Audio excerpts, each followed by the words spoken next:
Hi everybody, so today we will talk about the decentralization and overview. So it will be my personal story. So I have a YouTube channel for 3 years, and actually that's a high probability that right now you're watching me on YouTube. But it's not only one possible way. So I have a lot of alternative channels, and why it's happened and why I'm doing in this space. So first of all, one day I wake up and figure out that one of my videos was just deleted by YouTube with the comment that it's a cyberbullying. I raised the claim, I sent them the request that it was the video on Ukrainian about the Berlin, about the medical system in Berlin, and I haven't say anything harmful, but anyway, they delete the video. And after that, I decided, I'm talking about the sovereign person, I'm talking about the decentralization, but I use all decentralized services to talk with you. So I use YouTube, yeah, I use Medium, so I decided to eat the own dog food, yeah, and actually do something in this space. And my first discovery was focused mainly on the video hosting, and I found the Odysee. So the Odysee, you could find me there. That's the decentralized media hosting based on Libra blockchain. So that's blockchain with the own tokenomics and all other things. But one strange thing about the Odysee, that it's owned by one company, and you don't have the concept of the nodes. You have one central website that allows you to enter and upload the videos. So it was somehow decentralized architecture, but owned by one concrete company and hosted on one concrete site. So let's say it's not truly what I was looking for. After that, my research led me to the huge topic of the Peertube. Peertube, it's amazing because it's peer-to-peer video hosting, and it's really cool because it's the part of the much bigger project called the Fediverse. And Fediverse, based on the Open Social Network Protocol.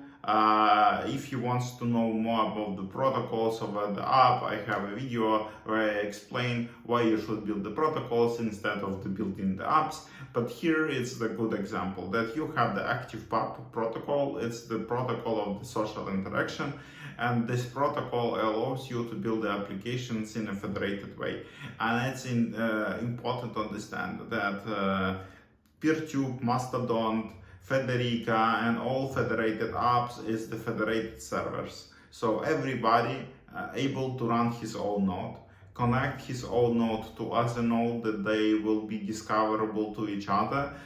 Every node have his own policies, has own moderation, and you could take your account from one node to another node, but you always have a risk that if maintainer of the node will go away, you will go away, and it's still quite server centric, not the client centric. So let's have some decentralization, but still heavily rely on the hosters of the nodes. So, and I found the Diode zone. So Diode zone is the geeky place for the technical people to share some technical stuff, and I decided that I fit the best to actually Diode node for the hosting.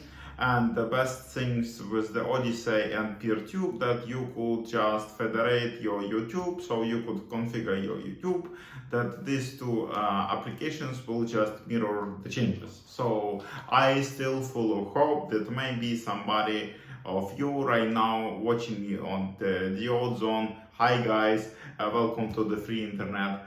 And the rest of you probably is still watching me on YouTube, and so it's to solve me somehow the video hosting, but still I have the Medium block, and you always could go to the self-hosted blog. So I have the blog on my GitHub pages for ages, powered by Heho and so on. But why I use Medium and YouTube, I will explain you a bit later. But we still have a problem of the blocking and the blog posts. So I heavily use Medium. But what we could do in a decentralized world. I tried Minds, that actually some kind of decentralized Facebook, but this was not working for me so well. And on Odysee you could post the articles, but it's quite inconvenient way.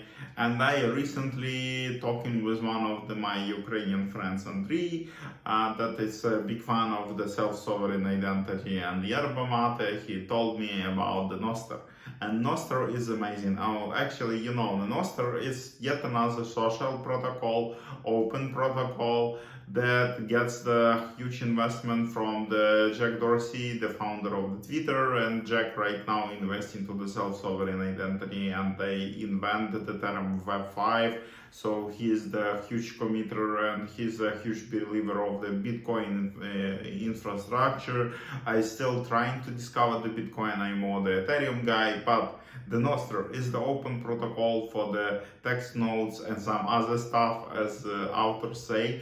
It's quite successful. Main difference that it's not peer-to-peer protocol. It's not federated service protocol as the Mastodon. It's more relay to client protocol with the huge focus on the client. So you could have the multiple relays hosted in the internet, but your client talking more actively with the relays, collect the data from the relays, but it's more client centric. You could configure your own list of relays that you follow and all other things. It's super easy to start because only one that you need is just a private public key. So you just generate the keys and you are done. Then it's a tons of application already running on the Nostr protocol. For example, the blockstack is the alternative to the Medium. A lot of features are missed, so you need to find how to host your resources and all other things. So it's still the open source-ish platform, but it's a good decentralized alternative to the Medium, completely free. But why I still using the YouTube? Why I still using the Medium? So my answer is super simple. It's mainly you, because all these decentralized medias, they doing super well from the technical perspective of you, but the adoption of such things except Mastodon, it's extremely low, and it's the problem. It's a stopper that I have couple of views on dual zone, maybe because I'm quite boring guy, I don't know, but the problem that audience there and audience in YouTube, it's nothing to compare. And in a federated setup, you have the small communities that talk to each other, share with each other. When they cross-connected to the different nodes, you have a bit bigger audience, but still this audience is extremely fragmented. So, sovereign internet, self-sovereign identity, and all these topics that really matter to me, they are on quite early stage, so maybe not so much people know about it, but I try to fix it. And the main reason why using the centralized Medium and YouTube, it's mainly because of the audience, the bigger audience, the bigger communication channels. But I still investing in a decentralized media. I using the Nostr. I will share my public key, so you will able to find me on Nostr. I blogging on the blockstack a lot right now. I'm moving couple of articles. I still figuring out how to share, for example, YouTube contact on blockstack and so on. So decentralized social media is crucial for society. I believe in the future of these platforms because they have a free speech. I still believe a bit more in this federated Mastodon because then you still have some kind of community moderation, and in a Nostr I the newbie, so I don't know how the moderation work there. But I guess that if you don't like the guy or you don't like the relay, you just don't follow him and that's it.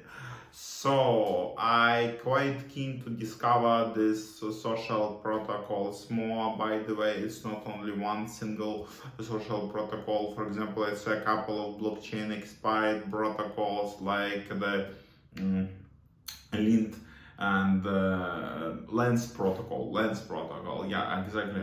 So I guess that it's a huge topic that maybe could generate some good income for some businesses. So try decentralized media, try to register in Nostr, try to get your Mastodon account, and give it a try to the idiot zone in Peertube. I will be happy to see you there, and yeah, have a nice day. See you.